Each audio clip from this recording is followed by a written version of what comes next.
Neil, when I said it was the Higgy Pop Awards, I didn't mean Piggy Pop. Awful. Couldn't tell me. Sorry, pal. Pigs might fly. Pigs might fly, yeah. That was a bit rash, wasn't it, that one? You know what I mean? Bloody hell. You know something? I couldn't breathe in that. I couldn't hear nothing, man. It was just all crackling. Anyway, we better trot on. So, anyway. Ooh, it's us again. Hi. It's JBR and Orange. From Booze and Booze. Part of Para-letic activities. And we are live with Haunted Antiques Paranormal Research Centre. Award-winning centre. So before we carry on, yeah, we was nominated for an Iggy Pop, not a Piggy Pop award. Oh, sorry. Yeah, and we just want to say well done to Neil and Jane for picking up award for part of the centre. Awesome. Go on, Awesome. Neil, we've got two guests again tonight, pal. Right. Yeah, we've got two guests. We have got our paranormal ale, as per normal, which I've got one ready, and we've got Robots for Eyes podcast, Tom from Robots for Eyes podcast, and he's going to be joining us in a bit. So Neil, we better get cracking, I think. Better get cracking. We've got a big show to get through tonight, so sit back, turn off the lights, crack open a craft ale or a cider, and you'll do for me. Neil, what have you been up to this week, kid? You're an Elsa. I do, yeah, that's why I asked. Boris Johnson. Do you think Neil looks like Boris? Yeah. You lovely boy. No, we're up to nothing, working, that's it. Nothing you can do, is that? But what are you been up to, John? Well, I've had a new puppy.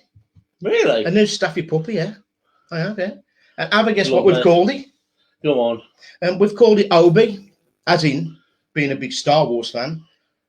Obi-Wan. Now, he's a staffy, and he isn't a light grey, and he isn't a light brown. He's just a bit on the dark side, if you know what I mean. He's a staffy? Yeah. You told me he was a Chihuahua backer. No, he is a staffy, and he's a bit on the dark side. Who'd you buy her off? Luke Dog Walker. Yeah, you can't beat a good Star Wars joke now, can you? You know something, right? I love Star Wars as well, right? And in 1999, I bought a Bird of Prey on New Year's Eve, honestly, because I love Star Wars that much. What's that going to do, Star Wars? I always wanted a Millennium Falcon. Anyway. Vic and Bob are here. I think Simon Cowell's just pressed the red button today. Sorry about that. Anyway, I just want to say hello to everybody who's joined us, everybody who will watch us now, and everybody who will watch us later. So thanks for that. Neil, Iggy Pop Awards have been and gone, and congratulations to everybody who won without Neil. But maybe next year. Maybe. You never know.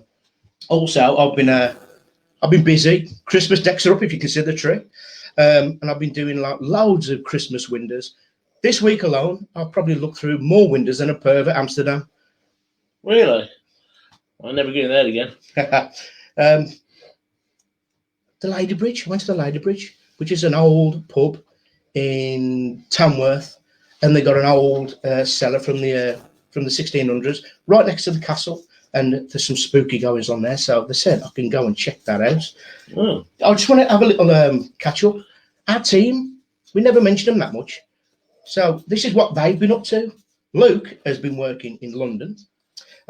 Trigger might have COVID because his missus has got it and he's got to go for the test. Okay. Yeah. Blaster is still in bed. And Nige is in the process of remaking Funhouse from the 90s. It's an whole lot of fun. There's prizes to be won, apparently. Yeah, apparently. Yeah. So anyway, Neil, anything that you need to add for for where we've just covered? Not really. Hold up. Oh, yeah. See? I don't know. What is it now? Oh. What is it? I've just had an email. Okay. that explains it. That was crap, boy. We're going to bring in Tom right now because he's going to join us in the next section. Yes. Yes, Tom. How you doing? Again, I'm all right. You read me loud and clear? Yeah. Too low? Could you turn it down a bit? Yeah, I want it. All right. So, Tom, you are Robots for Eyes podcast, but there's also Anna and your brother Rob. Yeah, there is. Be on the show tonight because of Yeah, the big C. yeah, exact. Not Christmas. No. Not Christmas. No. I tell you that virus is really getting in the way of things for us at the moment because we just can't like intermingle between households and usually not seeing my family. It's like whatever, I don't care. What I'm joking. But I can't do the podcast the way I want it. But Rob, your brother, his family. Yeah, well, but the thing is, it's got all these linking of bubbles in it, social bubbles and stuff that people have. It seems like the bubbles get bigger and bigger and bigger until the nation's just one giant bubble. Yeah, I don't know how it works. This is very true. Paranormal Isle time, pal. This is you, Rob. Podcast, and we're going to bring you now. Look at this, man. You make me look professional. Paranormal Isle. Neil, fire away, kid. What have we got tonight? Right, tonight we have got Siren 1 through 3. Oh, well, that way. It's 6%. It's the best of our flagship IPAs, except expect punchy aromas of many passion fruit and peach. 6%. It's strong. So I'm only going to have half of one. Yeah, bollocks. I'm on about a bought a crate. Here's one I made earlier. Yeah. Paranormal Isle. Yeah. Don't be blue, Peter. I mean, I can go that way. Look. I mean, you can actually see through this one. A lot of them you can't see through, but you can actually see through this one just about. You got no chance seeing through that one. Look at it. Bloody hell, what's that, Pepsi? Yeah, pint of Coke, mate, hardcore. No, this is a Bridge North Porter, a strong dark ale. I like a porter. I like a stout, you see. It's like a winter drink. I love a porter, especially with some cheese and biscuits. Oh, yeah. I mean, we were talking the other day, weren't we? Oh! No, you don't dip it in, you just eat it on the side, you know what I mean? So, Neil, what's that on the ale scale, pal? I reckon that is a 4. A good strong 4, Tom. It's strong as well. It's 6%. You know, it's only calling 4.1 piece. It's 6%. Yeah, double the price, double the alcohol. Perfect. What would you give a porter out of 5 then, Tom? Well, to be fair, I feel like a porter should be out of a cask. It shouldn't really be out of a bottle. It should always be out of a barrel. That's true. It's a bit thin. It's not as viscous as I'd like it to be, but beer's beer, mate. I'm happy with this. It's a 4. It's a 4. Strong 4.5, I'd say, out of 5. The more you drink it. Oh, it's a 5. 6 out of 5. So we're gonna move on, Tom, because we got a load to get through, and Neil is just gonna read out and see what you think of this. It's time for Orange's paranormal fact of the day. When the doorbell rings and there's no one there, don't open the door. Superstition dictates that you'll be inviting a spirit into your house in that way. Legend says that the spirit is the one who rings the doorbell. Unless it's a dwarf spirit, you won't be able to reach it. But, you know, that's what they say. Whether it's true, I don't know. I want it to be true. And I want it to be true as well. What do you think of that then, Tom? Orange's paranormal fact of the day. I'm happy with that. I'd love it if ghosts were knocking on my door and spirits and stuff. I'd love that. I welcome it. Yeah. I welcome any form of chaos, any form of madness. I'm happy with. When do you want me round? It's like a bull in a china shop. I am. That's the perfect bull to be in a china shop. It is. So every week, people, we do an Ask Orange, but we got a surprise. It's not an Ask Orange tonight. It's an Ask Tom. That's Tom. There you go. Ask away. So it's Tom. Tom, we've got some questions for you. Excellent. Now, every week, we have on our little website, we have a little section called Ask Orange, and people send in little questions for him to answer. Sure. But tonight, you're going to answer them. Perfect. Yeah, I think you're better than me, to be honest. You know what I mean? You got more knowledge. I'm still learning, you know what I mean? Yeah. My mind is full of useless facts. Useless. I know a lot about nothing.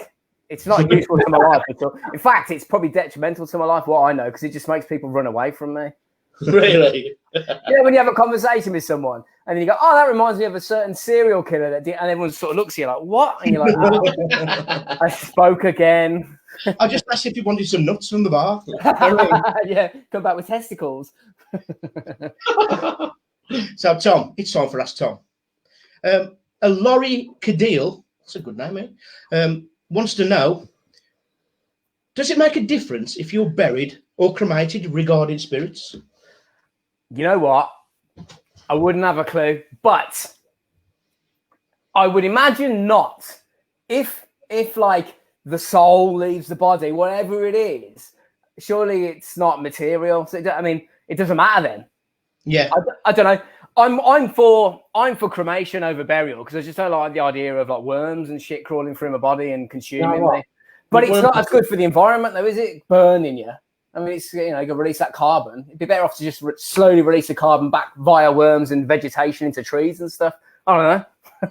well, that's what causes haunted forests. Exactly. There you go. Like that Japanese haunted forest. Yeah. Yeah, I know right. that. I don't want to be cremated, I'll be honest with you, because I don't stand, you know, trying to put me out after 2 hours. I wouldn't bother with being buried, you know what I mean? Feel like a bush tucker trial, Yeah, it could be. They're doing that now. I'm a celebrity. Well, Neil, I'm not being funny, but you could do the bush tucker trial. It's been a while, you know what I mean? You're right, yeah. It's been a while. Yeah, you know what I mean? Could you imagine if it did make a difference? So like ghosts or like spirits that were coming back and going, you fuckers burnt me. What are you doing? Yeah. Don't burn. I think the first thing they'd say is either stop burning us or stop burying us. It's not good. But you know when people say, you know, Uncle Trevor, who was a bit of a pisshead and loved to smoke 40 a day. You think, oh, that's Trevor, that is. He's smouldering in the corner. These ashes you can smell. Anyway, a Joseph Pilato wants to know, do alien abductions really take place, or are they just all mental? You know what? That is something that I've given a lot of thought to in more recently than before. I used to kind of like them because it's kind of they're the sort of topics we cover on our podcast, and I kind of just disregarded them until recently when there's been, I suppose you could say that the US government, there's been particular UFO research projects in the Pentagon that have come forward and gone, oh yeah, these things are real. They're off-world vehicles. And you're like, okay, well, if that's what they're saying, and these are off-world vehicles, because that's what they said, then maybe there's something to alien abduction. It's only got to be one person telling the truth, and then it blows everything out of the water. I don't know. Until it happens to me, I'm indifferent. But the way 2020 is going, it wouldn't surprise me either way. I mean, they're finding monoliths in the desert now, and you know what I mean? Who knows? Yeah, they're uncovering caskets and mummies everywhere in Egypt and stuff. Yeah, don't open them. Yeah, and apparently I've heard that the Kraken has awoken. Oh, that's it. Fantastic. Yeah. Actually, I just released the Kraken upstairs. To the last question, Tom. Jane Rowley. Once your spirit has left the physical body, it does not matter what happens to the vessel. Once your spirit has moved on. Yeah, because we are. Yeah. Get rid of that there, kid. We got another question, last question for Ask Tom, from Howard Sherman. Yeah, nothing to do with the monsters. No one has ever caught a credible picture of Bigfoot, but millions thinks he still exists. We did a podcast on Bigfoot probably about a year ago, I think. And I was of the impression, like a lot of these esoteric topics that we cover, I come into them with a healthy dose of skepticism, but with also an open mind. Show me the evidence. Show me the witnesses. It's not improbable that it could exist. I mean, it's not. There are, for instance, you could go to Canada. You can go into the forest and there'll be, there's 20,000 grizzly bears or black bears or whatever the hell is out there, but you're not going to see one. And there's a massive population, but you never see them. There is evidence of something unknown, but it's hard for me to get on board with a massive primate existing unknown to science. They do say that out of all of the potential primates that it could be, I think there's one called Australopithecus or something like that. It's a giant old school. I mean, I'm getting someone will correct me on that, but it's some sort of giant old school like orangutan type thing, Chewbacca, if you will.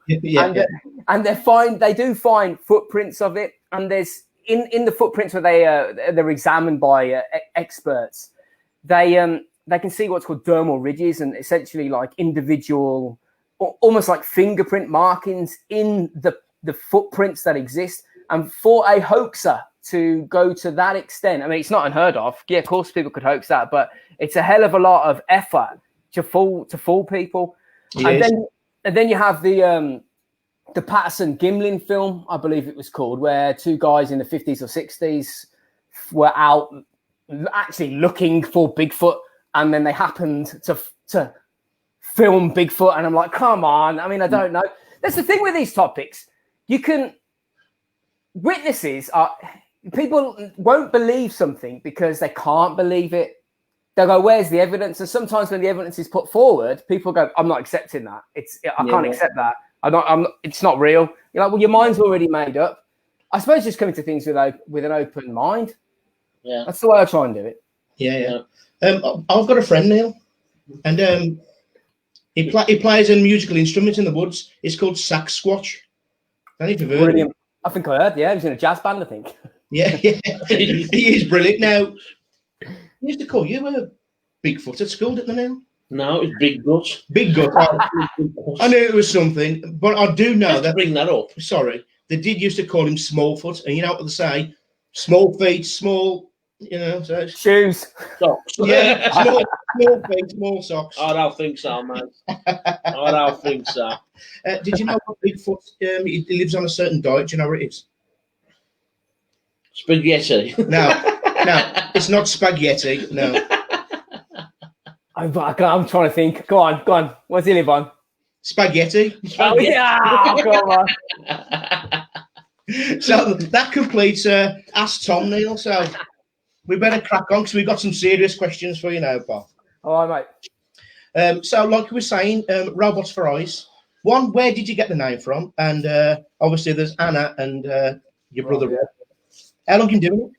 We've been doing it now since beginning of 2017, I think. Much to my amazement that we've managed to hold it together without missing a week for nearly 4 years. It does amaze me. I don't think people realize how, like you guys and people that produce content, you realize how a lot of work goes into something which looks like in our instance, it looks half-assed all the time, but it's a fine art getting it to look that shit. And a lot of effort goes into that.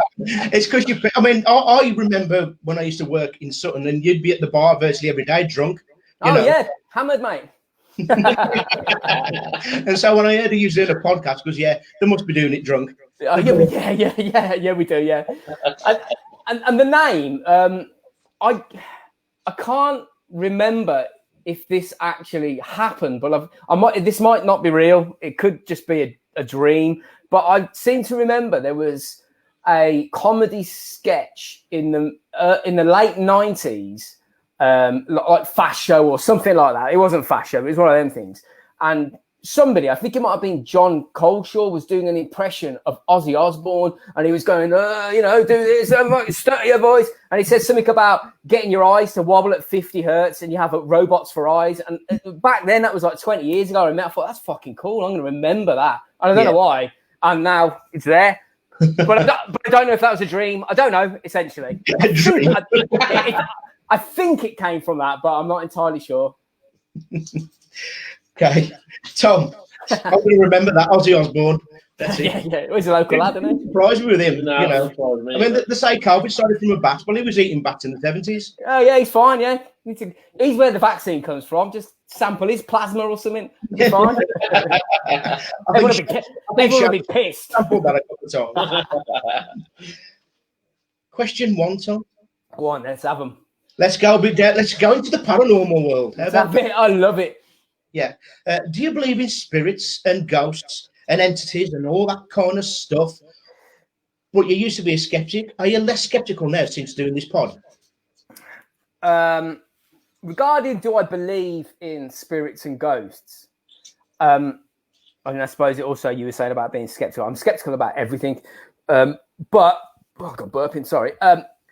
Whether I believe it, it's difficult. I believe that people experience paranormal, like goings on. I believe that they see things that are ghosts or they see things that are spirits. I 100% believe that, but I don't know whether it is the spirits of deceased people. Do you know a theory called stone tape theory? Have you heard of that before? Yeah. It's like we go into an old building, like an old priory or something, and the bricks have all absorbed the energy from years and years and years ago. So yeah, that's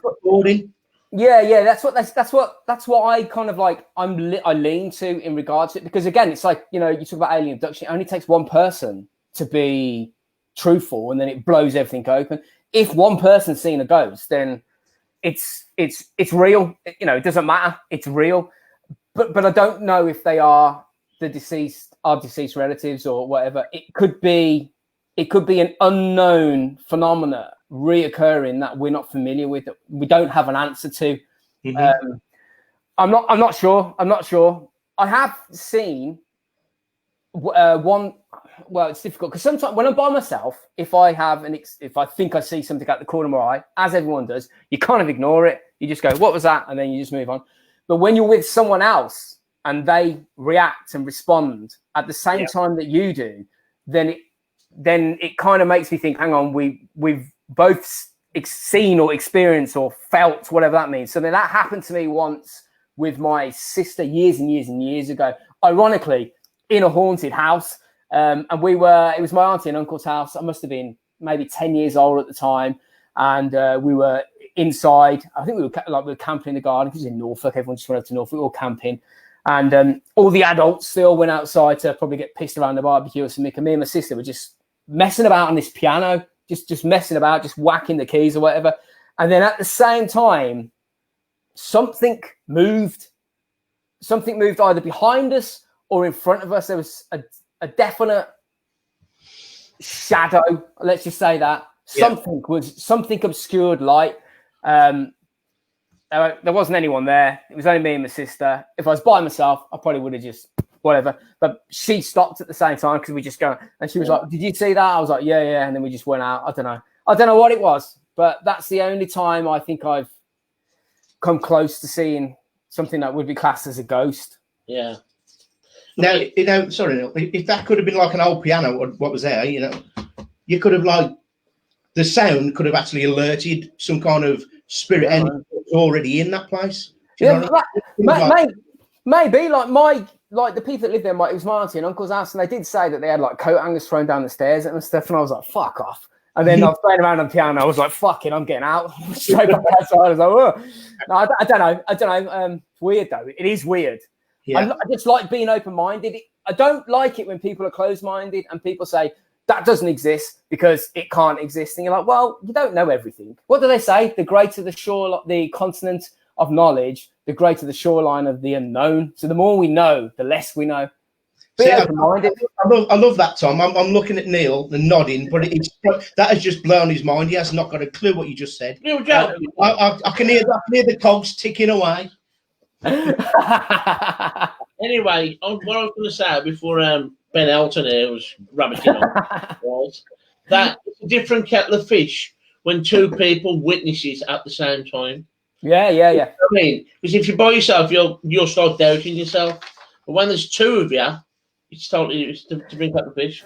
Yeah, it becomes something that it was tangible, and it was an event that both people. I mean, okay, let's just say the brain's a sensor. Both sensors picked it up. Yeah. Well, there's something there. What it was, God knows, but it was there. So, Tom, in your podcast, you do talk a lot about the unexplained and etc. Aliens is a massive thing that you love to talk about. Oh, yeah. Yeah, so obviously aliens is a wide thing. Abductions, UFOs, sightings. Yeah. What is the one thing you've researched about aliens as a subject that has stopped you in your tracks and you've gone, do you know what? I need to second guess that. Well, I used to read, before, stories of people, farmers, members of the public, random stories are all anecdotal as far as I'm concerned. Joe Bloggs down the road, he saw something in the sky. He might have done. Who knows? I saw something in the sky once, but it's anecdotal. It means nothing. So for me, researching topics, I try to, especially when it comes to things like UFOs, whatever that is, because it doesn't mean alien. It just means we don't know what it is. I try and stick to somewhat credible sources, meaning military and government. I don't know if that makes it more credible because, governments and military don't ever lie, ever, never. They never do that. No. So I do try and stick to that. The one that really got my attention was something that we did quite recently, probably within the last sort of year. And it was regarding incidents of UFO activity around nuclear weapons bases.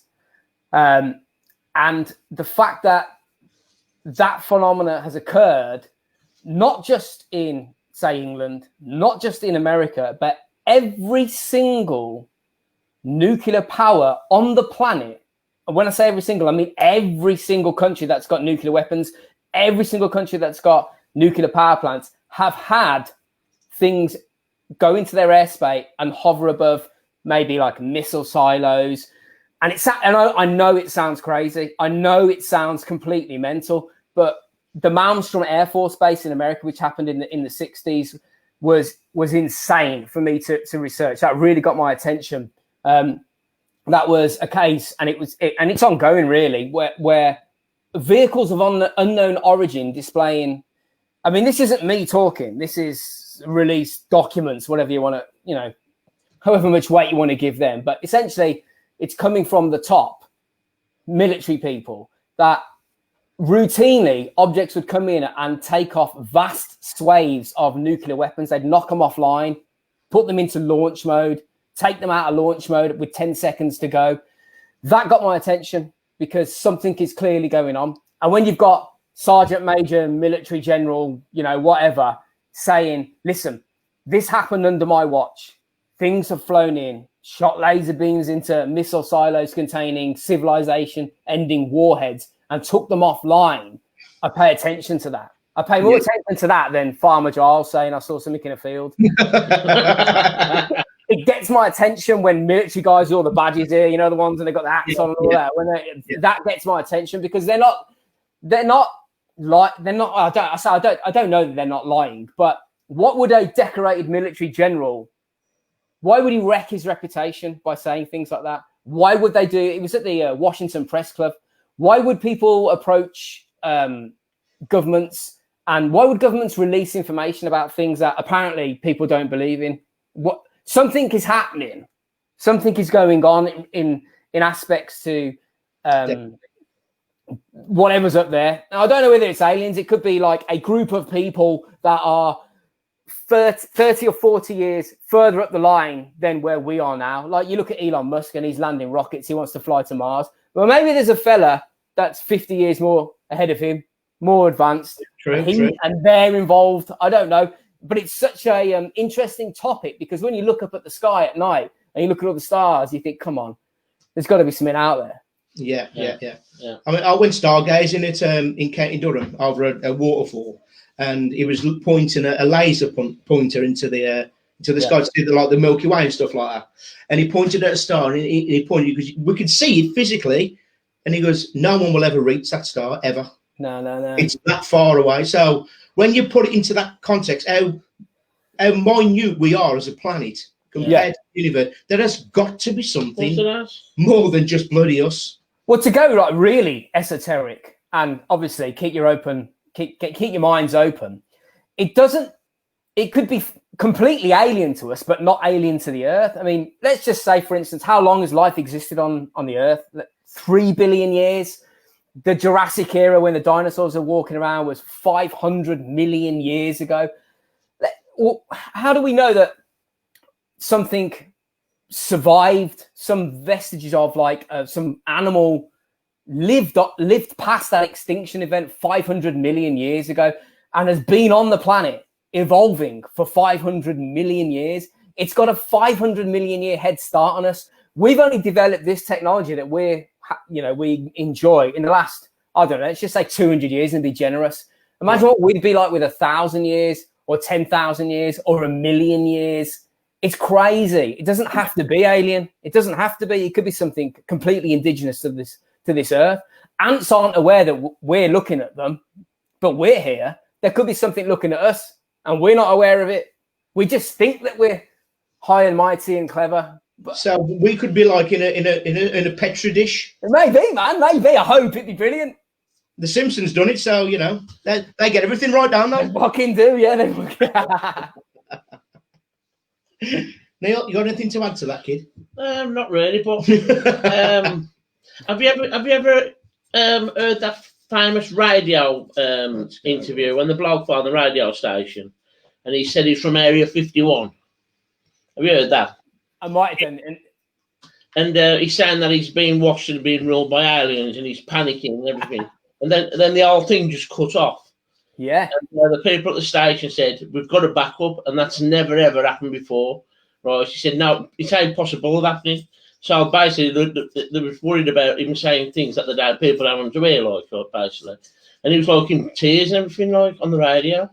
Whether I believe it, I don't know. But it sounds realistic enough to me, I'll tell you. Yeah. You know what though? Like regarding the UFO topic, what I always speak to people when people ask me about it, because I'm not saying I believe in it. I'm just saying that I'm open-minded and like with anything. Yeah. But the acronym UFO is a military acronym. It came from the military. It was originally called them Foo Fighters in World War II, and Allied forces were routinely seeing what they assumed were advanced Nazi weapons. And when the war ended, and they were like outmaneuvering us, doing things that we couldn't possibly do because we're basically an aircraft made of wood, with propellers and stuff flying through the sky, and there were these weird things. After the war ended, when everyone started talking and trying to get on, we spoke to whichever Nazi leader, whoever was left over, and we said, "What are them things that you've got?" And they were like, "Oh, they're not us. We thought they were you." And we spoke to the Japanese, and the Japanese went, "They're not us either. We assumed it was you." Russians said the same thing. So everybody that was playing in the theatre of war in World War II hadn't got a clue what this extra third party was that was moving amongst our fighters. Then they called them UFOs, unidentified flying objects. And the thing that really, really gripes a lot of people, and they don't like to admit it, is flying saucers, like the Roswell incident, for instance. Why was that initially put down to a flying saucer? The reason being is because the military put out a statement saying, we have retrieved a crashed flying saucer with dead occupants. They said that. And then I think it was a day or so later, they retracted the statement and said it was a weather balloon. It's a military acronym. Yeah. But I'll totally agree. It's got everything. It's got to be something to do. The military know, or they've got something definitely that we don't know. Yeah. And that's why they kind of, when the people are seeing this stuff, we need to kind of put a cloth over it, kind of thing, and give it a name. Yeah, it could be like a super advanced black project military aircraft, and everybody just saying we haven't got a clue what it is, just to cover their backs, and I totally get that. But there's stuff going on, 100%. There really is. I mean, there's recent emissions coming out even this year. Off-world vehicles have been recovered. I don't even know what that means. You can unpick that. I mean, is the International Space Station an off-world vehicle? Is that what they mean? I don't know. But that's what they said. That's not my words. That's their words. That's the thing. Anne says we are the before planet. Somewhere there's a no planet. That's probably right, though. I mean, you could go into dimensions and talk about different dimensions. They don't have to come from another planet. They could be existing around you now. Yeah, and Jane from the center itself, the Hopi, as the star people. Yeah, Jane. Yeah. We were going to do an episode on the Hopi. That's a fascinating topic. Some topics I look at and I think I can't cover this because usually I'm doing like week to week. Yeah. that's a big, the Hopi is a giant. They knew about the stars. They knew about star systems before they were known to the astronomical community. They knew stuff. How do they know? I mean, I don't know. I don't know. But it's crazy. We've got to watch it from Madagascar. So whatever name that says. Oh, because you've never had one before from Madagascar. Oh yeah. Hello, Madagascar. What's going on? Yeah. His name's what? Neil, you can't pronounce it. I can't talk Madagascar. Yeah. So we discussed aliens and abductions and stuff like that. And the thing you was talking the other day about Tic Tacs. Now, I did go on YouTube and have a look at this. Can you just tell people what Tic Tacs are and where that name's come from? Well, I don't know. I don't think really anybody knows what they are. But this was something again when you were saying what spiked up my interest from researching something into thinking there might be more going on here than meets the eye, and that was one of the things regarding the UFO topic, which they now call them UAPs, unidentified aerial phenomena. Come on, man. I think it's UFOs. Call it UFOs. Don't rob us of that. But a Tic Tac it came from a Navy operation where they were flying fighter jets out off the coast of I think it was the east coast of America, somewhere over like San Diego, way out in the ocean. And there were several aircraft carriers positioned and they were doing the military drills, flying around, go over there, do a practice bombing run, come back, whatever. While they were doing that for a period of a week or so, the top brass who were monitoring the goings on with the planes flying about, where are they, how fast are they going, they were getting radar returns from objects coming into the radar at 90,000 feet up, and they were descending from 90,000 feet to I think it was around 20 feet off sea level instantly. When I say instantly, like the radar scope pings like essentially it tries to get a return like a sound. They were moving quicker than the scope. As far as the technology was telling us, these objects, whatever they were moving instantly from 90,000 feet, the top of the radar, to sea level in a second. Yeah. They were looking at these things, and I think by the sounds of it, cocking a deafen. They weren't really saying anything to anyone. They were just monitoring it because they didn't know what the fuck was going on. And one of these objects appeared close to I believe it was 2 fighter aircraft that were in the area, and they got vectored over to inspect it. And what they described seeing was an object which they referred to as the Tic Tac, because, I mean, it's not a particularly imaginative description. It apparently it looked like a big 40-foot Tic Tac, in a 1,000 miles over in the ocean. And was it orange or spearmint, Tom? I think it's spearmint. I think let's clear that one up. Yeah, that's important. That's the first. What does it taste like if you lick it? But it was hovering over something under the ocean, which they described as some sort of cross, and it was moving. They said it was moving as if you were bouncing a ping pong ball inside a pint glass. So it was moving incredibly rapid. They tried to intercept it, and it just fucked off. They filmed it. It was maneuvering in ways that are not possible for our current levels of technology. Yeah. There was something out there, and that also was another thing that made me think, hang on, there's something more to this than meets the eye.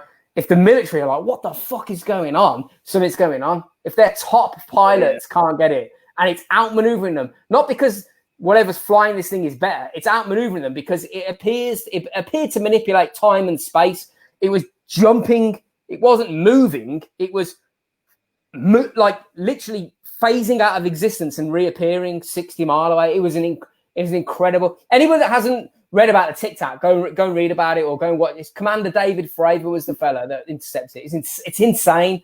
It's insane. I mean, there was underwater as well, wasn't there, Tom?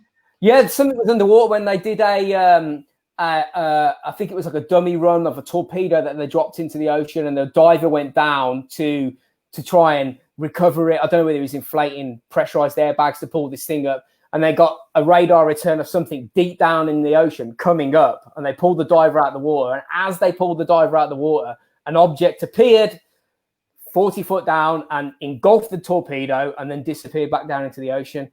That's what the military said. That's what they said. That's not me. Don't. I mean, that's not me with my tinfoil hat. That's what they said. So what are your thoughts on, like, you know, Area 51 and that? Now they're trying to keep everything a secret. Why would that footage actually be, you know, on a social media site like YouTube if they want to keep it a secret? It was leaked. There's a Pentagon research program called ATIP. It was essentially leaked because it's very similar to the Malmstrom Air Force Base that I was talking about, where things appeared in the sky. People who were, I say, safeguarding the information, people that were monitoring the information, they were like, this needs to be out in the public. You can't just keep this secret. Yeah. People need to know, because it doesn't necessarily mean that, like, again, it doesn't mean that this is some off-world intelligence. This could be homegrown. It could be Russian. It could be light years ahead of us. Yeah, you know what I mean. Yeah. It's crazy. It's crazy. If you look into it, it's mad. And avoid the crazy stuff. Avoid the crazy stuff. After I just said what I said. If you try and stick to military encounters that are backed up with people with credentials and sources, you'll blow your own mind. I have. Yeah. So we've got a couple of questions for you, Tom, from a couple of viewers. Jane Rowley, what are your thoughts on NASA finding Stargate like portals? And now they also found a portal wormhole behind the Earth where the Earth's magnet field meets. You know what? I have no knowledge about that. That could be a future episode, though. Yeah, I think after this little live broadcast, go on to the questions and yeah, definitely. Well, when we do the social stuff, but I'll drop my name. People can just like sling me messages across. Who knows, man? Stargate's for real. There could. For all we know, like that, the program Stargate could be based on real. Who knows, man? And our very own Mr. Nigel Nightingale, do you think aliens helped ancient civilizations such as the Mayans, the Egyptians, etc.? And if so, what ways? I don't know. I don't know. It's. But don't ask us, because we ain't got a fucking clue. Yeah, it's such a deep topic. It's like. They could have done, like, look, if we looked out into space, when we look at it, this is how I kind of like try and get my head around it. We are, with our current level of technology, looking at exoplanets, planets around other star systems, and we're able to use our telescopes to analyze the light given off when this exoplanet passes in front of the star. And from that, we're able to infer what gases are in its atmosphere. We can tell whether there's oxygen there, methane, nitrogen.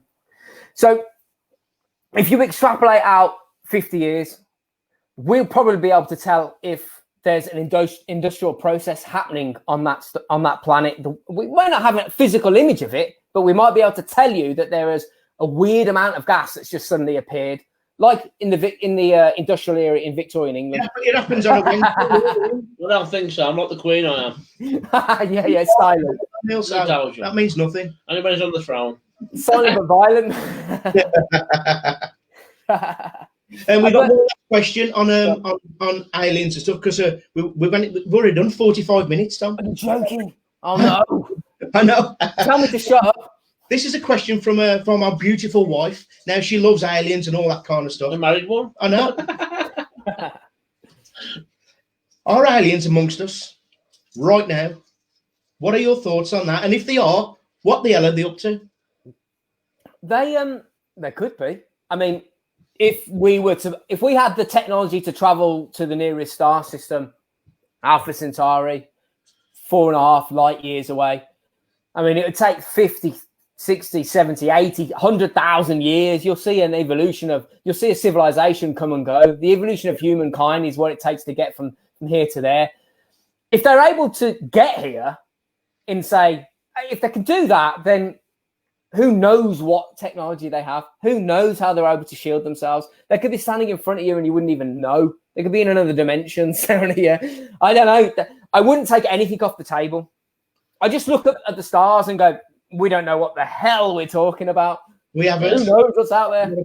We're just like putting little pinpricks everywhere, aren't we? Yeah. That's what we do. Yeah. You know something? If nobody's ever seen an alien, right? When everybody explains an alien, they've always got like a pear drop head, aren't they? With big eyes. How do they know they look like that? Do you know what though? This sounds like her, doesn't it? that girl you went with all them years back. Anyway, I'm not going to. I think you paid for it. I'm not Do you want to go into that point regarding why people report the same, apparent shape? We haven't 45 minutes in. We haven't got time to go into it, but there is a theory that they are future humans that have travelled back and they're observing their own past, us. Yeah. And this, if you look at how, everyone's seen that image of the small caveman, and he starts standing up and eventually he's the walking man. Maybe if you keep doing that, you start to shrink and you get a bigger head. You don't, because you're using technology, you don't need your arms and your legs, and then you start going smaller. I think he's already on the path, isn't he? Yeah, I'm there by the looks of it. It could be a natural evolution of humankind, and they might be our future ancestors traveling back in time to observe us. Or we're in a simulation, and they are the masters of our simulation, inserting themselves to have a nose and see what we're doing. I don't know, man. Or it's something in your mind. It's a common archetype that the human mind creates. No idea. It's the most powerful thing on this planet. It appears to be. Yeah. So obviously on your pod you cover paranormal, weird shit, aliens, abductions, everything. But one thing you do cover a lot is, which is a good subject I'm fascinated by, is serial killers. Yes. Serial killers, So what I want to know, what we want to know, is the one serial killer that you've researched that for some reason sticks in your mind for being, I don't know, kind of an intelligent person, but a sick, twisted bastard as well. What serial killer kind of story you've researched what sticks in your mind? It's scary, and it's a sad case, but a lot of serial killers tend to be incredibly intelligent people. They're all massively clever. They're all on the menses, they can all have their IQ measured into 150, 160. One instance where that I don't think that is the case is a fella called Ed Gein, and he's the guy that was the Texas Chainsaw Massacre. Yeah. The one that was after him. He was a bit of an idiot, I think. I think he was like the village. He didn't know what the fuck was going on. He was making nipple belts and skin lampshades and all sorts. Yeah. But they're all very deceptive. They're very calculating. They lie. They cover their tracks, but they all get cocky and they all get caught in the end. The one guy that sticks in my mind as doing something, there's a couple, they're all sticking in my mind for doing outrageous things, but there was a fella that we covered called Tommy Lynn Sells. And I don't know what your audience is going to, how they're going to receive what I'm about to say in terms of shocking nature. But I did say it was a no holds barred, only for the, if you're easily offended, don't watch on it. So that's the thing. Well, what we do is we cover things on our pod. We try to make it like you're having a conversation on the pub. If you want to know about if you said, I want to find out, tell me everything you know about a specific serial killer, I'll go away and I'll research it. I'll do the best I can to wade through the shit, and I'll do my best I can to get to the actual facts. And then a week later, I'll come back. We all sit down, have a beer, and then I'll tell you about it. And I'll tell you about it like we're sitting in the pub. So, and most of the time we are drunk. So it can, we'll lose our inhibitions and we'll say, we'll just tell you how it is. Tommy Lynn Sells was a fella that it always sticks in my mind because he was killing, they're all horrible people, killing and raping and doing all sorts of, anything with kids is just disgusting. But this one particular fella, Tommy Lynn Sells, he broke into a house, as far as my memory serves me correctly, and killed a child with a baseball bat in front of the mother. I think it was like 3 or something. Just did it for the crack. Why not? Slaughtered the child, which then, unfortunately, his mother, this kid's mum, was pregnant at the time, and she went into shock because she just seen her kid die, and I told you it was dark, and she gave birth. She went into labour, and he waited or helped her, let's just say, to get the baby out, and then killed that baby in front of her, then killed her, and stuck a baseball bat up her, and then carried on as if everything was normal. We cover a lot of topics like that, and it's pretty dark. I've become slightly desensitized to it. Yeah. Crazy. All that is. It is. Unbelievable. It's unbelievable. It's like it's scary. It's scary. I mean, we used to watch Crime Watch, and they used to say, don't have nightmares. Yeah. I mean, when you do stuff like that kind of subjects, you're like, bloody hell, I ain't leaving the house. You know what I mean? Or if I'm leaving the house, I'm carrying something with me. Now, someone done a study that apparently in your lifetime, there's more chance that you cross paths with at least 5 serial killers. Really? That's what it says. Either bumped into one or you passed one. So there's a lot of them around. I always wonder how many active serial killers there are. We did an episode called the Manchester Pusher a couple of years ago, and it was about an unusually large amount, like a statistical anomaly. There were a lot of lads and ladies falling into canals and drowning in Manchester, and they looked into it and they were like, that's not fucking. It's a jump. It's a spike in a graph here of seasonal, annual people falling into canals. Something's going on here, and they still think that there might be a serial killer operating in Manchester who's launching people into canals when they come out of pubs and clubs or whatever at 2:00 in the morning and drowning them.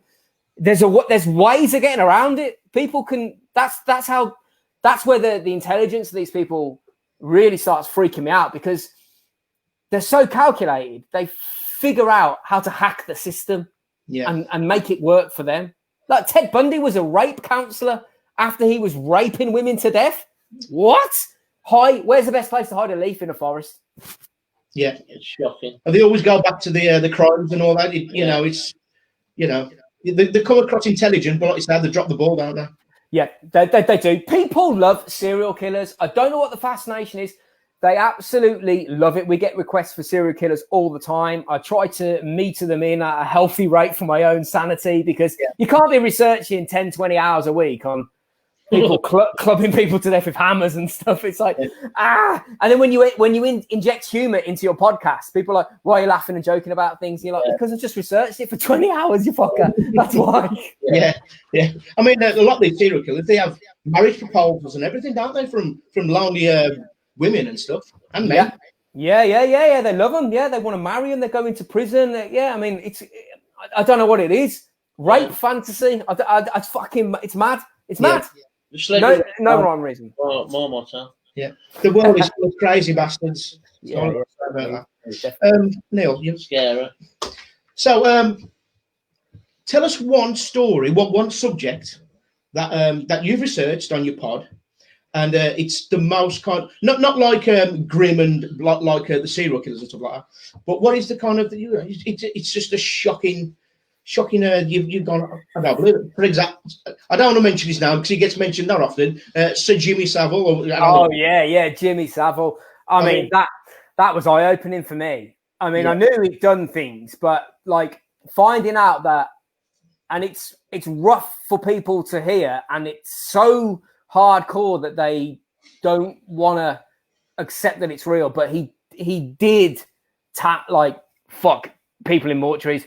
If you look on his rings, on his fingers, he used to dig out the eyes of people that have false eyes and have them mounted on rings. He was an animal. And he was connected to the highest levels. If you watch, I think it might be when Louis met Jimmy or something like that. I think it's on Netflix, isn't it now? Jimmy Savile could walk into Westminster in like a grubby like shell suit and a backpack and like a weird pair of then like Speedo shorts with his cock and balls hanging out one side. And the coppers at the metal detectors go, "All right, Jimmy, come in," and they're letting in. And then the geezers walking behind with like the cameras and that, they go, "Stop, mate, we need to check you." And they check them out and like, you just let that fucker in. Yeah. It's only when you know about it in hindsight you think, Jesus Christ. Yeah. I mean, he had connections to the East, didn't he? That's why all the news. Super elite, that's what they say. And strangely enough, out of all the episodes we've ever done, we've only ever had one problem with one episode, and it's the Jimmy Savile episode. You'll struggle to get it. You'll struggle to get it because it's just always taken off platforms. Because I don't mince my words. He was associated with the top brass And I don't know whether that's the reason why it was taken down or whatever. I've listened to it 3 times. Yeah. There you go, man. And even now, I think I cannot believe that. It's insane. He was on the he was doing this while he was on TV. Yeah. He molested a girl live on Top of the Pops. Yeah. Uh-huh. And then can you tell everybody who one of his best friends was? What's that? Can you tell everybody who's watching one of his best friends? Who was he? Oh yeah, Peter Sutcliffe, the Yorkshire Ripper. Exactly. Yeah. He boasted. He was actually in the 70s and 80s. This was when Sutcliffe was doing horrific things. We did a 2-parter on Sutcliffe, so I have knowledge on him. Savile was taken in for questioning on multiple occasions, and his apartment where he lived, which if you watch the When Louis Met Jimmy Savile episode, which is on Netflix, there's a picture with him, isn't there? Yeah, there's a picture with him. But also Jimmy Savile's house where that was filmed. And he even says it. He says, if you look out of the window down there, bottom of his garden, they found Ripper victims less than 100 yards from Jimmy Savile's house. Well, and he always said that Ripper never worked alone. He said that, man. He said he never worked alone. And when you're famous, you can get away with anything. And he did. Yeah. He did. I wonder how the Ripper got caught is because, like, if Jimmy was behind him with all his jingling and jangling going on, you know. What I mean? and now then. Yeah, I reckon it was because she used to get hammered together. Yeah. Only joking. We've got 5 minutes left, Tom. It told you the hour just goes like that. I've got one little kind of fun time question for you. Now, I do ask this to every guest who come on, but it's more about like a paranormal thing. But I'm going to ask you a similar question. Now, you could sit down and have a conversation with a certain serial killer. Who would you sit down with and have dinner with and start that conversation? And how would it start? You know, whose brain would you want to get into? And why did you do them crazy things? It would probably be... Oh, it's difficult, man, because there's so many mad bastards. Probably Andrea Chikatilo. Ooh, good choice. He was, I mean, Russia can produce some serious hardcore, like, serial killers. They're not playing games, the Russians. They can, I don't know what it was, but that period back in the sort of 60s, 70s and 80s when it was the serial killer glory days before DNA ruined the party for everybody. But he did some, I mean, like, he'd eat people to death. He'd, like, literally start eating them before they died. And like, when he went to court, they put him in a cage in Russia, and like, he took his trousers down and got his dick out and all sorts. And you're like, mate, you're fucking crazy. He turned up to court in, like, a 1983 Olympic top or something with his dick out. And I'm like, I've got to speak to that fella. I don't know what is going on at the time. What? I wonder if that's got the Hannibal Lecter thing from. Could have been from him, like, you know. It wouldn't surprise me. Any of these serial killers, any of these guys are, and it always tends to be guys as well, doesn't it? Yeah, I know. I mean, there's Eileen Wernos or something like that. She was a female serial killer. So what would you ask? What would you ask her? Chikatilo? He sounds like a Mexican footballer from the 80s. Yeah, go! Yeah. Chikatilo! Yeah.